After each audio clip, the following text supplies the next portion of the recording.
My name's Darius Chen. I'm 29, work as a data analyst for Meridian Financial, and for the past 2 years, I've been running a custom sneaker restoration business out of my garage. What started as cleaning up vintage Jordans I found at thrift stores turned into something I never expected. But when I told my family about quitting my corporate job to focus on it full-time, they didn't just discourage me, they laughed. My older brother Kai, who manages a car dealership, actually said I was playing with toys instead of building a real career. My sister Nora, fresh from her MBA program, called it a hobby that got out of hand. Even my parents, who immigrated from Taiwan and built their own restaurant business from nothing, shook their heads and said I was throwing away my stable future for teenage fantasies. The mockery started last Thanksgiving when I showed up to dinner with grass stains on my hands from working on a pair of vintage Air Max ones that morning. I just finished a restoration that would net me $800 profit, but all my family saw was their college-educated son playing with dirty sneakers. Kai made jokes about me becoming a shoe cobbler like we were still in the 1800s. Nora kept mentioning job openings at consulting firms where her friends worked, sliding business cards across the table like I was some charity case who needed rescuing. My dad, Vincent, just kept asking when I was going to get serious about life and stop wasting time on this sneaker nonsense. They had no idea what they were talking about. While they were making jokes, I was averaging 4.0 a month in profit, working with collectors from Los Angeles to Tokyo who were paying premium prices for my restoration work.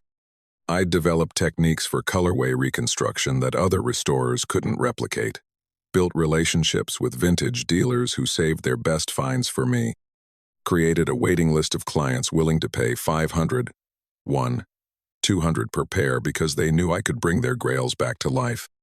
But every family gathering became an intervention. Every phone call included subtle hints about real jobs and practical decisions. My cousin Elena, who works for a venture capital firm, would send me LinkedIn job postings. My uncle Marcus kept offering to set up interviews at his engineering firm. They treated my business like a phase I'd eventually outgrow, something embarrassing they needed to help me overcome.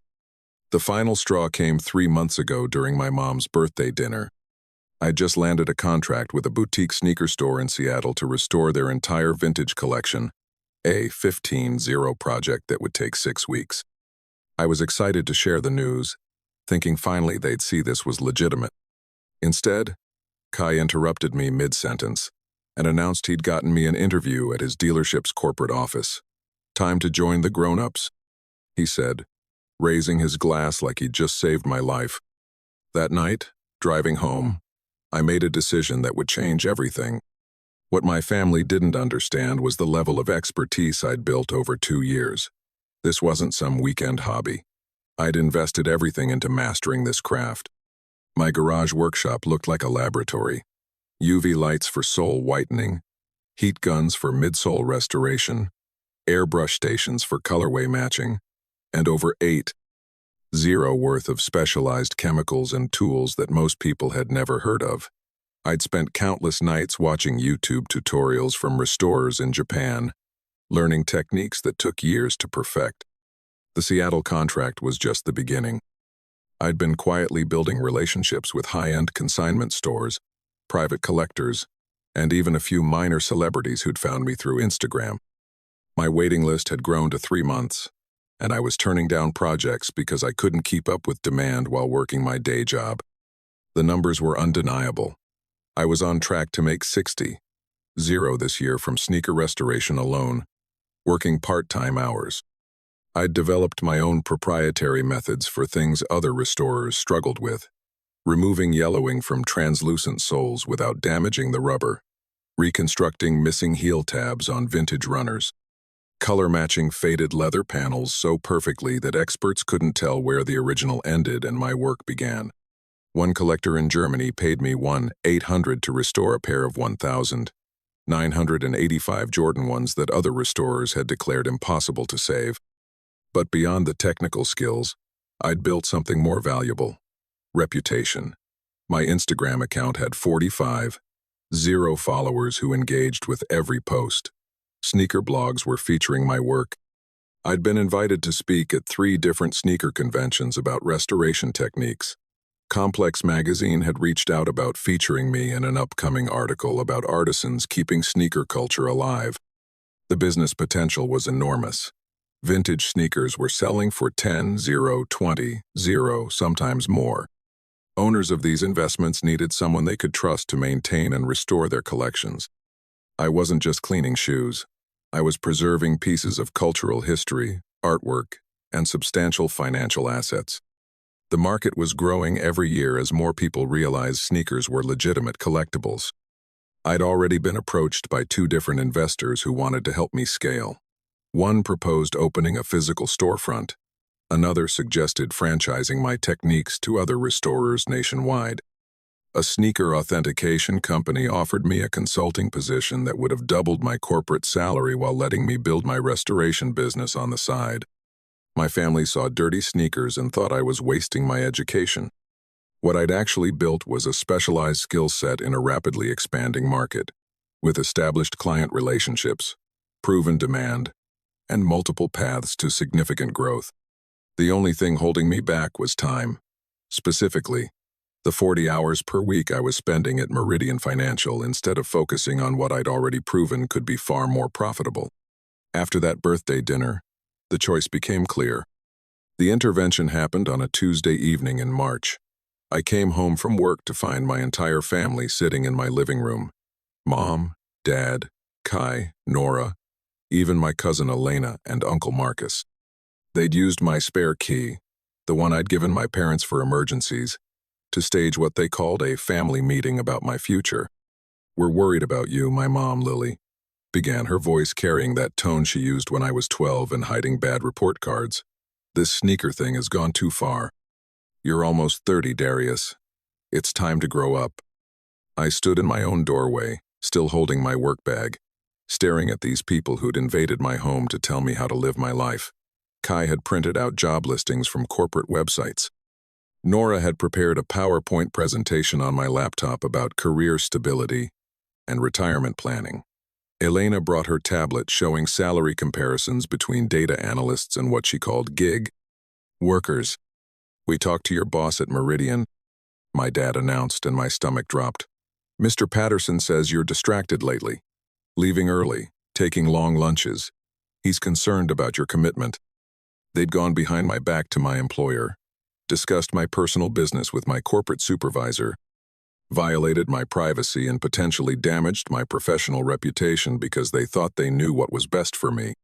"Look at this space," Nora said, gesturing around my living room, which I'd converted into additional workspace for larger restoration projects. "You're living like a college student. When's the last time you went on a real date? Made plans that didn't involve sneakers?" Marcus pulled out his phone and showed me pictures of his son's new house. Kevin just got promoted to senior engineer, bought a 4-bedroom in Maple Grove. "That's what success looks like. Not this." He waved dismissively at my restoration setup. The PowerPoint came next. Nora had researched average earnings for shoe repair businesses, completely missing that luxury sneaker restoration was an entirely different market. She'd calculated how much money I was losing by not maximizing my corporate salary potential, made charts showing how far behind I'd fallen compared to my college classmates who'd stayed in traditional careers. "We've arranged interviews for you," Kai announced, pulling out a folder of business cards. 3 different companies, all willing to meet with you next week. Better positions than what you have now. It's time to put this sneaker phase behind you and start building something real. They sat there looking at me expectantly, like they'd just solved all my problems, like they'd rescued me from some delusion I'd been trapped in. My own family had conspired to override my life choices, contacted my employer without permission, and was now demanding I abandon the business I'd spent 2 years building. I looked around the room at their faces, confident, concerned, condescending. None of them had asked about my clients, my income, my plans, or my happiness. They'd simply decided I was wrong, and they were right. I didn't explode. I didn't yell or throw them out of my house. I just stood there for a long moment, looking at these people who claimed to love me but had never bothered to understand what I'd actually built. Then I sat down on my couch, the one Nora had just criticized for not being adult enough, and listened to their entire presentation. This wasn't the first time my family had dismissed my interests. Growing up, they'd never understood why I cared about sneakers, fashion, or anything they considered superficial. When I spent my 16th birthday money on a pair of Air Jordan Retros instead of putting it in savings, my dad made me return them and lectured me about priorities. When I wrote my college application essays about sneaker culture and its influence on youth identity, my mom suggested I choose more serious topics that would impress admissions committees. Even after graduating with a degree in data analysis, something they'd pushed me toward because it was practical, they'd never respected my personal interests. They saw my sneaker knowledge as trivial, my restoration skills as pointless, my business success as luck rather than expertise. In their minds, anything outside traditional corporate structure was inherently unstable and immature. The pattern had been there for years. When I'd shown them my first successful restoration, a pair of banned Jordan ones that sold for $2,800, my dad asked when I was going to get a real hobby. When I'd explained the growing market for vintage sneaker authentication, Kai rolled his eyes and changed the subject to car sales figures. When I'd mentioned being featured in sneaker blogs, Nora asked if I'd considered how that would look to future employers. They'd never celebrated a single milestone in my business, never asked to see my workshop setup or meet any of my clients, never acknowledged that I'd taught myself specialized skills that people worldwide were willing to pay premium prices for. Instead, they'd spent 2 years waiting for me to snap out of it and return to what they considered acceptable career choices.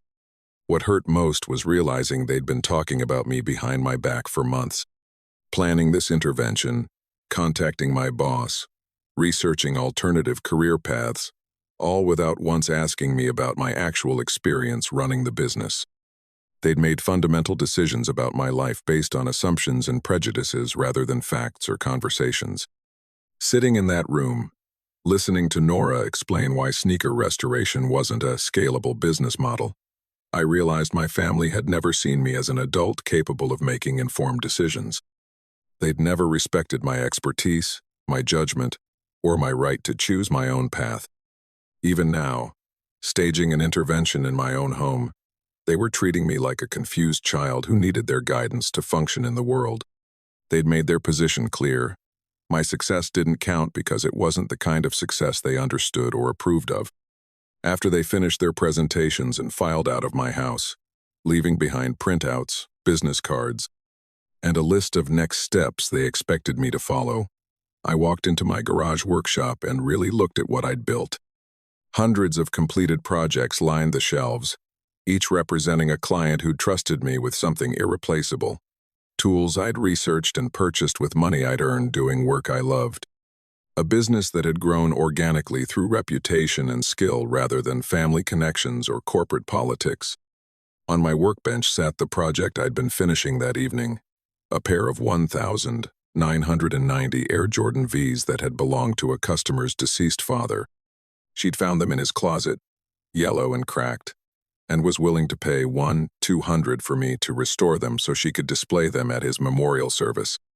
This wasn't just sneaker cleaning. I was helping preserve family memories, cultural artifacts, pieces of personal history that couldn't be replaced. My phone buzzed with notifications from Instagram, collectors in Italy asking about my availability, a sneaker store in Atlanta wanting to discuss a restoration partnership, 3 different clients sending photos of projects they wanted estimates for. While my family was in my living room planning my career intervention, potential customers were literally lining up to work with me. I pulled up my business banking app and looked at the numbers my family had never asked about. March revenue, $7,200. February, $6,800. January, $6,400. I was averaging more per month from my hobby than many people made from their primary jobs. More importantly, I was booked solid through July, with a waiting list that grew longer every week. But the financial success wasn't even the most important realization. I genuinely loved this work. I loved the problem-solving aspect of figuring out how to rescue damaged materials. Loved the detective work of researching original colorways and construction techniques. Loved the moment when I handed a client their restored sneakers and watched their face light up. I was good at something that mattered to people, something that preserved culture and memories and personal connections. My family wanted me to abandon all of that to become another interchangeable corporate employee, climbing someone else's ladder toward someone else's definition of success. They'd rather see me miserable in a beige cubicle than thriving in my own garage workshop. The contrast was stark. They saw failure where I'd built success, immaturity where I'd developed expertise, instability where I'd created independence. They were so invested in their preconceptions that they couldn't see reality even when it was documented in bank statements and client testimonials. Sitting there surrounded by my work, I realized this intervention wasn't about helping me. It was about their discomfort with my choices, their need to fit me into categories they understood, their inability to accept that I'd found success and happiness outside their prescribed path. They'd shown me exactly where I stood in their priorities. My actual happiness and success mattered less than their perception of respectability. I spent that entire night in my workshop, not working, just thinking. By 3 a.m., I'd reached a decision that felt both terrifying and inevitable. I was going to quit my job at Meridian Financial and commit fully to my restoration business. Not next year, not after I'd saved more money or built more stability. Now, the math actually worked in my favor. My corporate salary was $52,000 annually after taxes. My restoration business had generated $41,000 in the past 10 months, working evenings and weekends. If I could dedicate full-time hours to building client relationships, improving my techniques, and expanding my services, I could easily double or triple that revenue within a year. More importantly, I'd be free to pursue the bigger opportunities I'd been turning down. The Seattle boutique wanted to discuss a monthly retainer for ongoing restoration work. A collector in Miami had offered me $5,000 to restore an entire vintage collection but needed it completed in 3 weeks. Impossible with my current schedule. 3 different sneaker conventions had invited me to set up booths, but they all fell during weekdays when I couldn't take time off from Meridian. I'd also been approached by Soul Revive, a company that authenticated and restored high-end sneakers for insurance claims. They wanted to bring me on as a contractor for their most complex cases. The starting rate was $150 per hour, with potential for equity if I helped them expand into new markets. That opportunity alone could replace my corporate income while letting me work on the most challenging and interesting projects in the field. But this decision wasn't just about money or opportunity. It was about self-respect. My family had made it clear they didn't support my choices, didn't understand my work, and weren't interested in learning. They'd violated my privacy, undermined my professional relationships, and demanded I abandon something I'd built through skill and dedication. If I backed down now, if I let their intervention dictate my life choices, I'd be confirming their belief that I was incapable of making adult decisions. I pulled out my laptop and started making lists. Client contracts to formalize, equipment to purchase for expanded capacity, marketing strategies to fill the additional time I'd have available, insurance policies to research, business registration paperwork to file, legal structures to establish for growth. The plan crystallized as I wrote. I'd give Meridian 2 weeks' notice, use my accumulated vacation time to transition existing clients to a more professional service model, and launch the expanded version of my business on May Honest.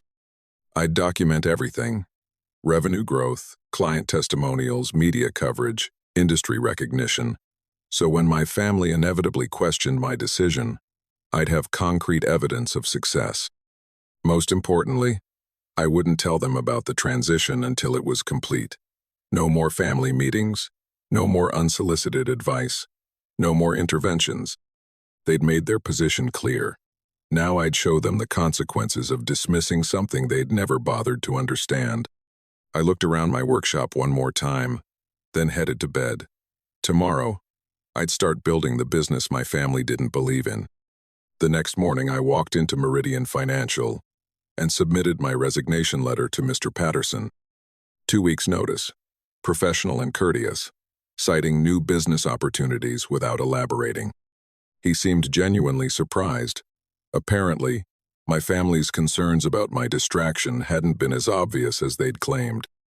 "I hope this isn't about our conversation regarding your family's concerns," he said, looking uncomfortable. "I probably shouldn't have discussed your personal situation with them, but they seemed worried." I kept my response neutral. "This is purely a business decision. I appreciate the opportunities I've had here. No point in burning bridges or making him feel worse about violating my privacy at my family's instigation." Over the next 2 weeks, I worked methodically to set up my transition. I registered Chen Restoration Services as an LLC, opened business banking accounts, purchased liability insurance, and created professional contracts for all existing and future clients. I invested $3.0 in upgraded equipment, a commercial-grade heat press, professional photography setup for before and after documentation, and specialized chemicals that would let me handle more complex restoration challenges. Most importantly, I started documenting everything. I created a business Instagram account separate from my personal one, with professional photos of my workspace, restoration processes, and completed projects. I set up a basic website with client testimonials, service descriptions, and an online booking system. I reached out to every contact I'd made in the sneaker community, collectors, bloggers, store owners, other restorers, and let them know I was expanding to full-time availability. The response was immediate and overwhelming. Within a week, I had more project inquiries than I could handle. The Seattle boutique confirmed their monthly retainer at $2,500. Soul Revive offered me a contractor agreement starting at 20 hours per week, with room to grow. 2 different sneaker conventions booked me for booth spaces, and one offered to fly me out as a featured speaker on restoration techniques. I also started a YouTube channel documenting my restoration processes. Nothing fancy, just iPhone videos showing the techniques I'd developed, explaining the history behind different models, demonstrating before and after transformations. The sneaker community was hungry for this kind of educational content, and my first video got 15.0 views in 3 days. But I didn't tell my family about any of this. When they called to ask about the job interviews they'd arranged, I simply said I was considering my options. When they asked if I'd spoken to Mr. Patterson about their concerns, I deflected with vague responses about workplace discussions. I let them believe their intervention had made me reconsider my priorities without actually confirming or denying anything.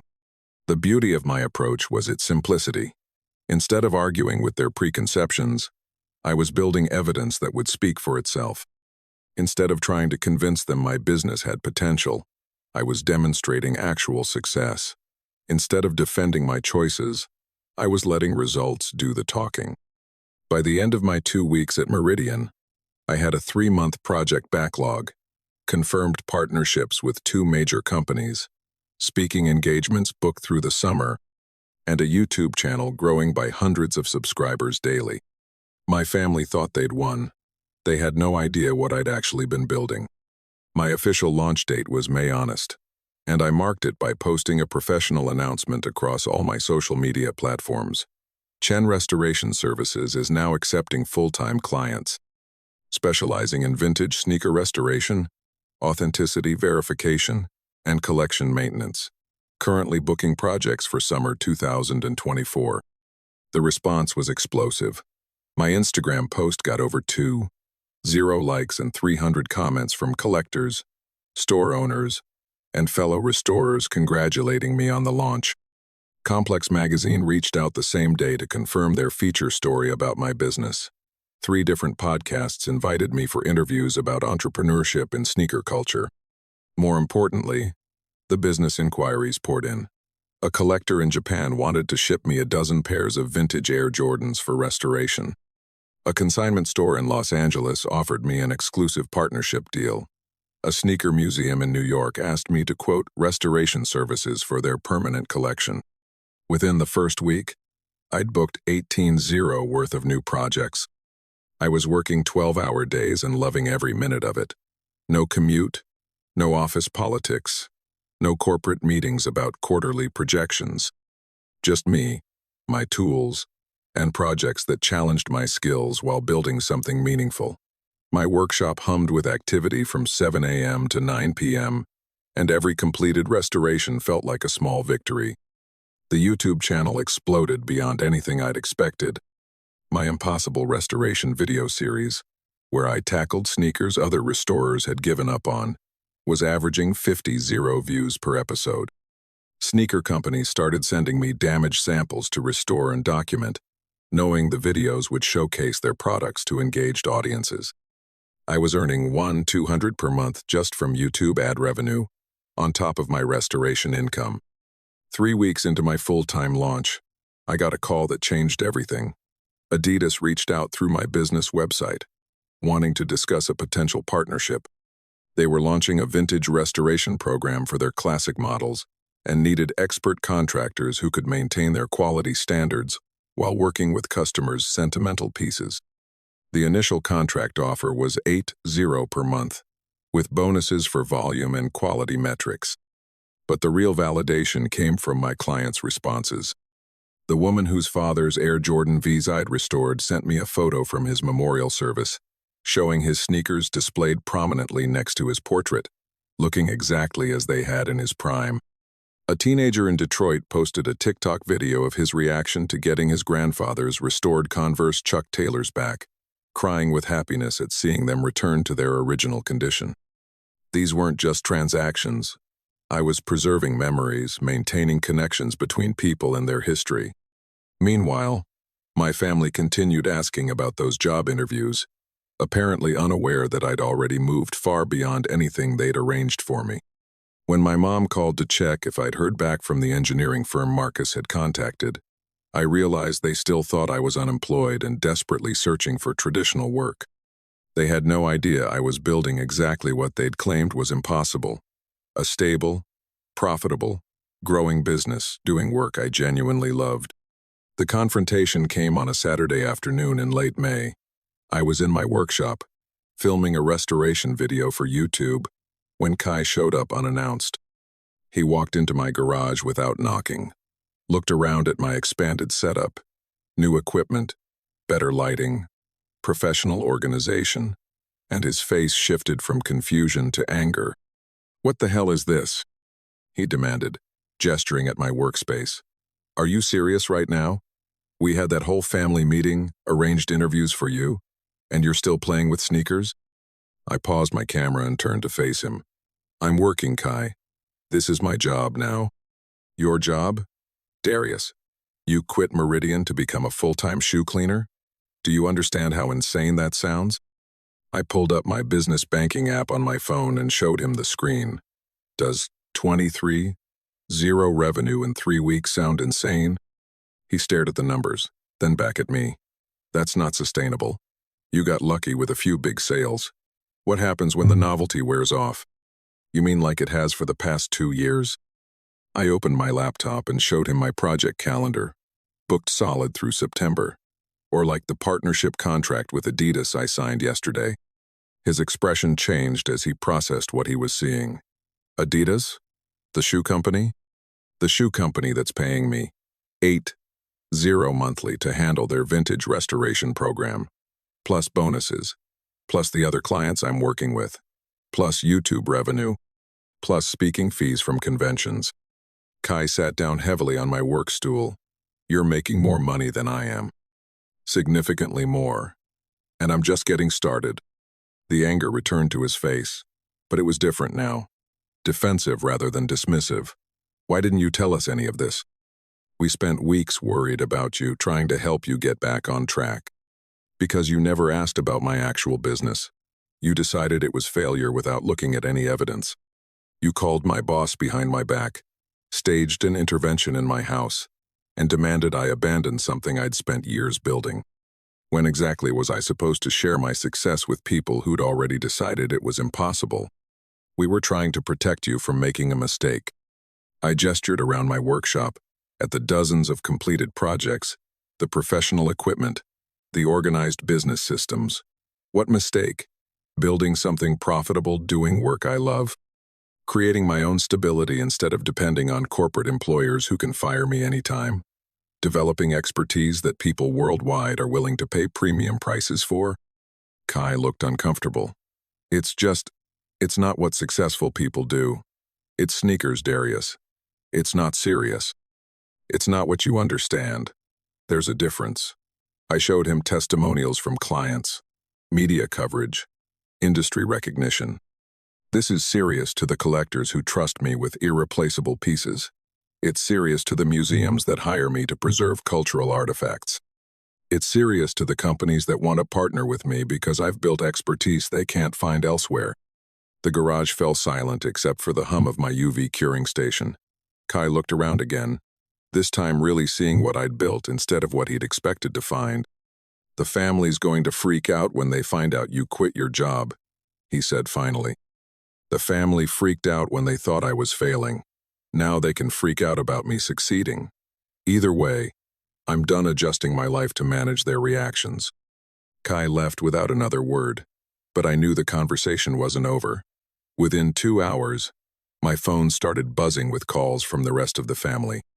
I let them all go to voicemail while I finished filming my video about restoration techniques for basketball sneakers from the 1990s.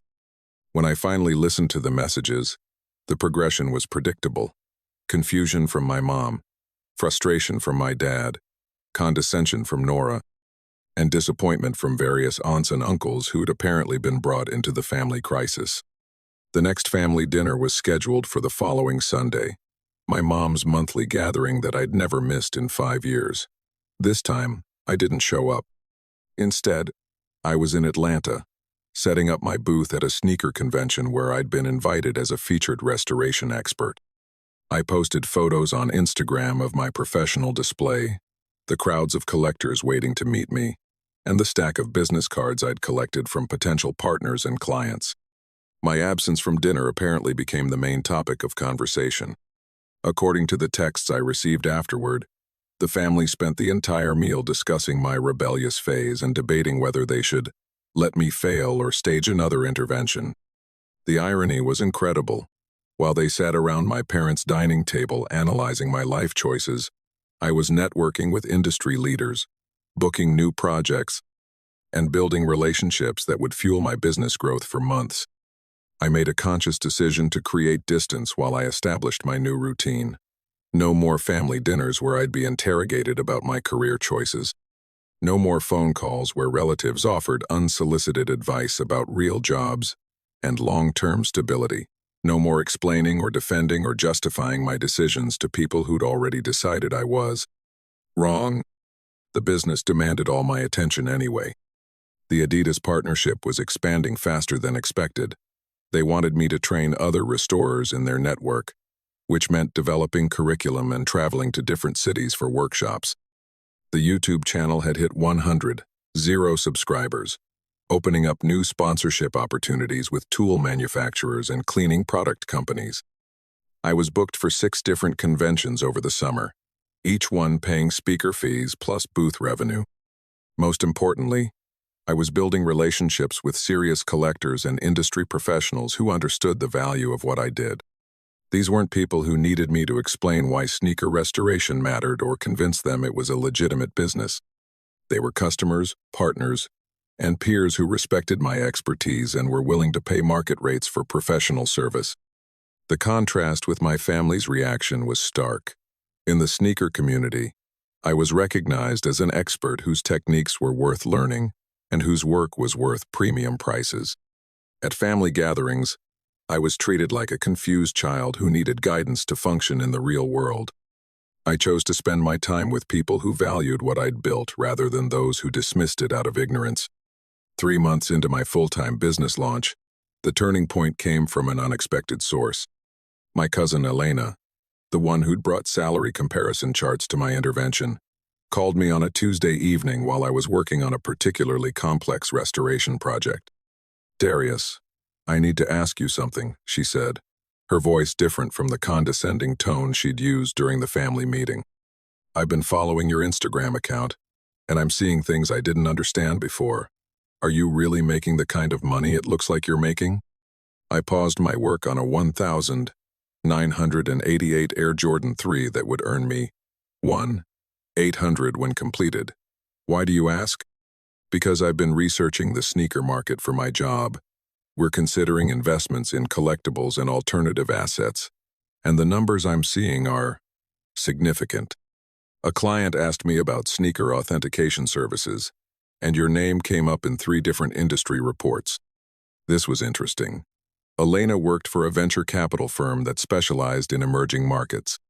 If they were looking at sneakers as investment assets, the industry had reached a level of legitimacy that even traditional finance was taking seriously. The authentication market alone is projected to hit $2 billion by 2026, she continued. Restoration services are a smaller segment, but growing at 40% annually. Companies like Soul Revive are valued at over $50 million. She paused. I had no idea this was a real industry when we had that family meeting. Because none of you asked. You just assumed it wasn't serious because you didn't understand it. You're right. I owe you an apology. We all do. Her voice carried genuine remorse. I've been talking to the family about what we missed. Kai told us about visiting your workshop, seeing your setup, learning about your contracts. We were wrong, Darius. We were completely wrong. The conversation continued for another hour. Elena asked detailed questions about my business model, revenue streams, growth projections, and industry relationships. She approached it with the same analytical framework she used for evaluating startups, and her conclusions were clear. I'd built exactly the kind of specialized, high-margin service business that smart investors wanted to fund. There's something else, she said near the end of our call. My firm might be interested in discussing investment opportunities in your business. Not taking over or changing what you do, but providing capital for expansion if you're interested in scaling faster. 2 weeks later, my parents called, not to criticize or offer advice, but to ask if I'd be willing to come to dinner and explain my business to them properly. My dad, Vincent, had apparently been researching sneaker collecting after Elena shared some industry reports with him. He'd discovered that some vintage sneakers were selling for more than his car was worth, and wanted to understand how the restoration market fit into that ecosystem. The family meeting this time was different. Instead of PowerPoint presentations about why I was wrong, they asked questions about how I'd learned my techniques, built my client base, and developed partnerships with major brands. Instead of job listings from corporate websites, they brought printouts of articles about my work from sneaker blogs and industry publications. My mom looked around my workshop with new eyes, finally seeing the professional equipment and organized systems instead of just scattered sneakers and tools. I don't understand why we didn't listen when you tried to explain this before, she said quietly. Because you'd already decided what success should look like, I replied. This didn't fit your model, so you assumed it wasn't valid. The transformation in their understanding was remarkable, but it hadn't happened because I'd convinced them or argued with them. It had happened because I'd built something undeniable while they were busy trying to redirect my life. 6 months after launching my full-time business, I was preparing for the biggest opportunity of my career, a partnership with Nike to develop restoration standards for their vintage archive program. The contract was worth $25,000 monthly, with potential equity in a new authentication subsidiary they were planning to launch. I'd also been offered a book deal to write about sneaker restoration techniques, and 3 different streaming services had expressed interest in a documentary series about sneaker culture preservation. The family dinner where I shared this news was surreal compared to the intervention they'd staged in my living room 9 months earlier. Instead of printouts about real careers, they brought champagne to celebrate. Instead of job applications, they brought business cards from friends who'd heard about my success and wanted restoration services for their own collections. I have something to tell you, my dad said near the end of the evening, looking uncomfortable. Marcus has been asking if you'd be willing to restore a pair of sneakers he's had since college. He's offering to pay your full rate, but he's embarrassed to contact you directly after what he said during the family meeting. The irony was perfect. The uncle who'd shown me pictures of his son's suburban house as an example of real success now wanted to hire me for the expertise he'd dismissed as worthless. And Nora wanted me to ask if you'd be interested in speaking to her MBA program about entrepreneurship in niche markets, my mom added. She's been using your business as a case study in her strategic management class. My sister, who'd prepared a PowerPoint about why my business model wasn't scalable, was now teaching other MBA students how I'd built sustainable competitive advantages in a specialized market. But the biggest change was in how they talked about my work. Instead of asking when I'd get serious about my career, they asked about my expansion plans and growth strategies. Instead of worrying about my stability, they bragged to their friends about my industry recognition and media coverage. Instead of treating my expertise as a hobby that got out of hand, they respected it as specialized knowledge that commanded premium prices in a global market. "We want to do something," Kai said as we were cleaning up after dinner. "The whole family. We want to invest in your business expansion, not to control anything or change how you operate, just to support what you've built and maybe share in the success we were too stubborn to see coming." I looked around the table at these people who'd spent months trying to redirect my life because they couldn't understand my choices. Now they wanted to participate in the success they'd initially tried to prevent. "I appreciate the offer," I said finally, "but I've already got the funding I need for current expansion plans." Elena's firm approved a growth investment last month, and the Nike partnership provides substantial operating capital. The room fell quiet as they processed this. Not only had I succeeded without their support, I'd succeeded well enough that I didn't need their support going forward. "But," I continued, "if Marcus wants his college sneakers restored, tell him to email me through my website like any other client. Professional service, professional rates, professional results. And if Nora wants me to speak to her class, I'd be happy to discuss it." Teaching the next generation of entrepreneurs is part of giving back to the community that supported me when my own family didn't.